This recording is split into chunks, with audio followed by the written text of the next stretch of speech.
उज़ैर बेटा, आज दादाजी तुम्हें एक ऐसी कहानी सुनाएंगे जिसमें हम सब के लिए एक बहुत ही अहम सबक छुपा हुआ है।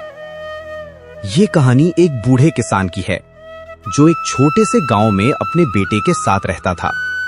सब्र वाला, कनात पसंद और हर हालत में शुक्र करने वाला। उसके पास एक सफेद घोड़ा था।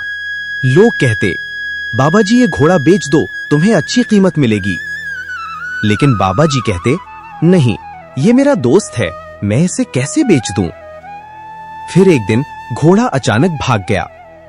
गांव वाले आए और कहने लगे, देखा, अब सब कुछ चला गया।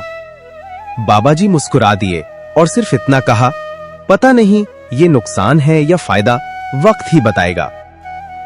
कुछ दिन बाद वही घोड़ा वापस आया और इस दफा वो 10 जंगल के घोड़े साथ ले आया। लोग हैरान रह गए, बाबा जी अब तो आप अमीर बन गए। बाबा जी फिर मुस्कुराए, पता नहीं ये खुशी है या इम्तिहान, वक्त ही बताएगा। फिर उनका बेटा एक घोड़े को सुधारते हुए गिर गया और उसकी टांग टूट गई। लोग ने अफसोस का इजहार किया, बहुत बुरा हुआ बाबा जी। बाबा जी ने कहा, पता नहीं ये बुरा है या बेहतरी, वक्त ही बताएगा। कुछ ही दिनों में जंग छिड़ गई, फौज आई और सब जवानों को ले गई। लेकिन बाबा जी का बेटा जख्मी था, इसलिए वो बच गया। तब लोग ने कहा, बाबा जी आप सही कहते थे। दादाजी उज़ैर के सर पर हाथ रखते हुए, देखा उज़ैर बेटा, जिंदगी में हर वाकया फौरन समझ में नहीं आता।